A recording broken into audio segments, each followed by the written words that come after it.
So the 2025 NFL draft class is a very, very interesting class. Some people have stated this is one of the weaker classes we've seen over the last couple of years. I do tend to agree with that. I think there's definitely some issues. You're not going to find a ton of tackles in this class that are NFL caliber starting tackles.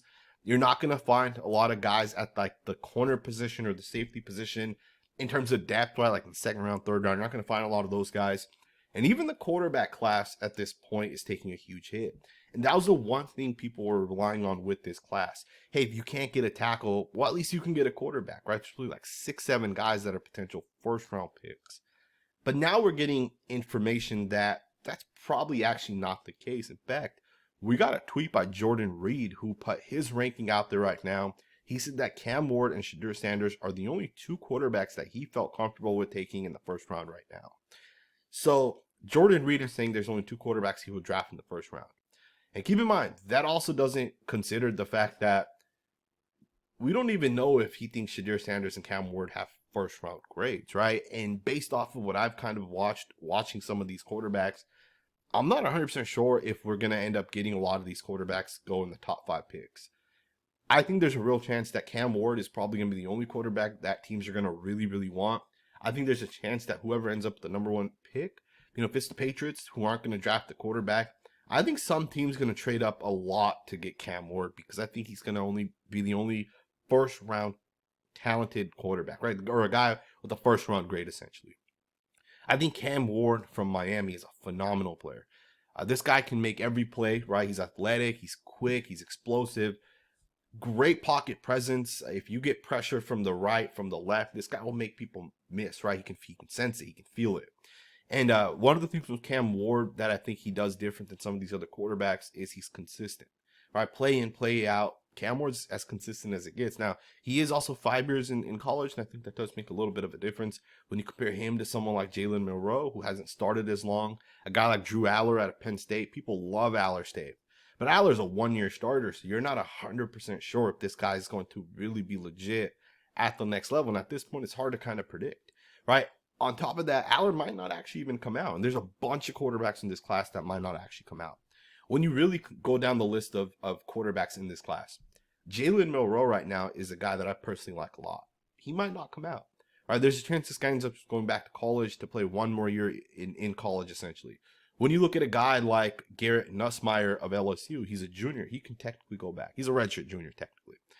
So he can come out if he wants. He doesn't have to graduate, which a guy like Quinn Ewers would have to, right? If Ewers wanted to come out of college, he would have to technically graduate because he's a true junior in college right now, right? So you got LSU's quarterback Garrett Nussmeier, who's a redshirt junior who could theoretically go back to school. You got a guy in Quinn Ewers who's a junior who could easily go back to school as well. And I know people are excited for Arch Manning and that to kind of start. Ewers can always transfer, right? You can always end up going to a different school.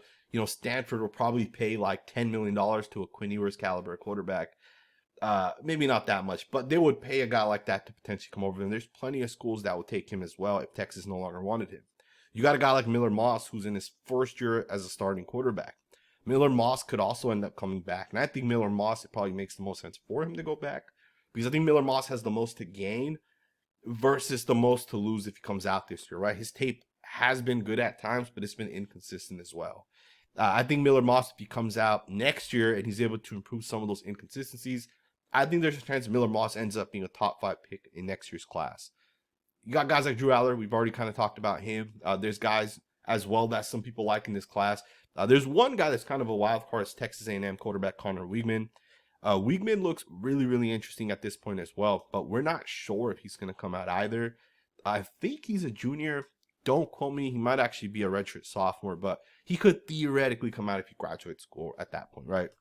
But I want to kind of talk about this. Is this quarterback class actually as good as some people were saying early on? I'm going to say it's not. All right, I think there's a real chance that Cam Ward is the only quarterback that's going to have a first-round grade by a lot of teams. From the guys that I've spoken to, Cam Ward, Shedeur Sanders does have a first-round grade, and then Jalen Milroe also has a first-round grade. Right? In fact, I actually spoke to one guy that thinks Jalen Milroe is the best quarterback in this class. I kind of agree with that. I'm not going to lie to you guys. I'm a huge Jalen Milroe guy. I know he's had some inconsistencies, especially over the past 2 weeks, right? I think Tennessee Vanderbilt or the 2 games that it didn't look great. I think in the first half of that Vanderbilt game, he looked pretty good. But then, there was just some inconsistencies, right? But I will say this with Milroe. When you compare Milroe versus Cam Ward, one guy's played 5 years, one guy's played like 1.5 years, right? To me, I think Milroe with more experience has more upside than a guy like Cam Ward. I also think this with Milroe, when you're consistently playing the teams that this guy is playing, not saying Miami doesn't play good teams as well, but Alabama plays a tougher schedule. They play more NFL caliber players. Every week it's NFL caliber defensive linemen, it's NFL caliber corners and safeties. To me, when you're playing at that level, it is going to be a little bit harder. And I think there's a chance that translates a little bit better at this point. It's not always going to be 100% fact, but I do think that what we're seeing over the past couple of years with quarterbacks, you look at a guy like CJ Stroud, played at Ohio State, played so many good schools.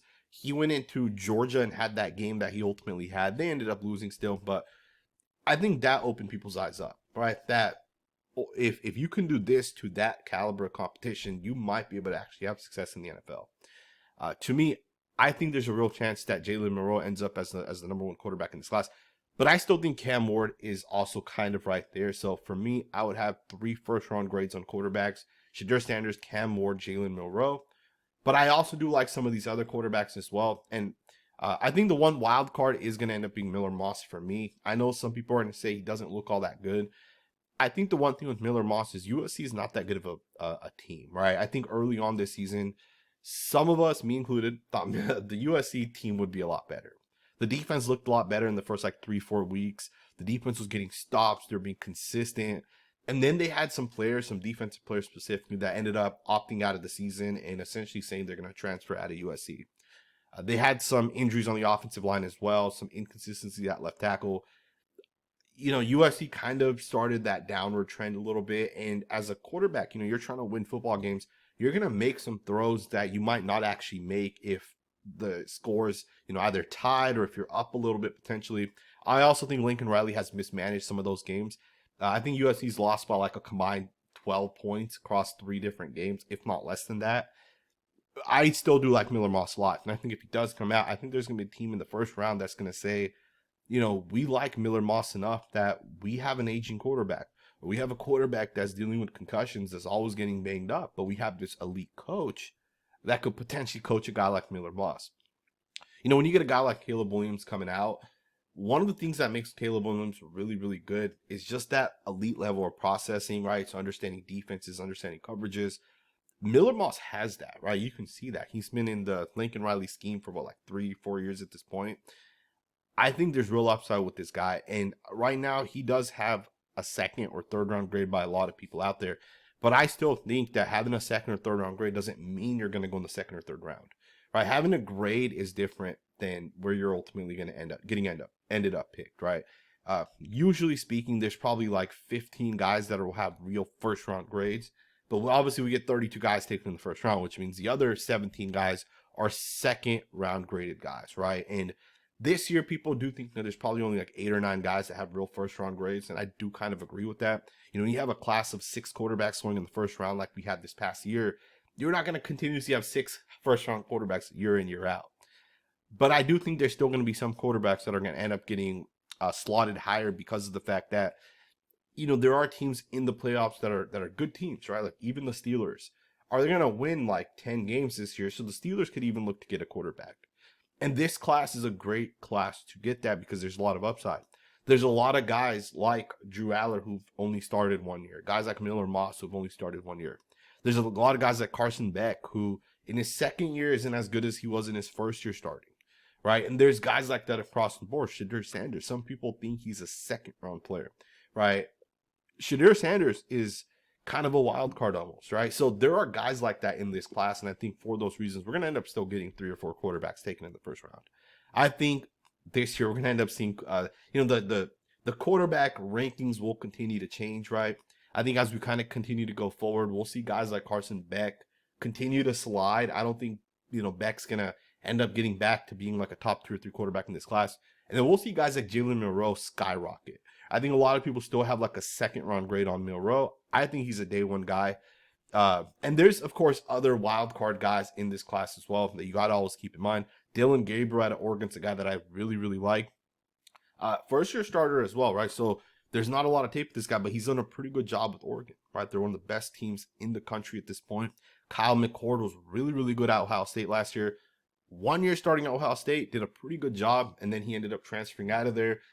For whatever reason, right? I get it. He had that one really bad game. He kind of got booed, and he decided to get out of there. But Kyle McCord has upside as well out of Syracuse, right? And he's a senior, so he's most likely going to come out. So there's a lot of talent. We'll see what ends up happening. I hope you guys enjoyed this video. It was kind of just a quick thoughts and opinions on this draft. Let me know what you guys think, man. If your team is drafting at a certain spot, would you draft the quarterback? Let me know who and why. Let me know what you guys think. Thumbs up, subscribe, and I'll see you guys next time with another video.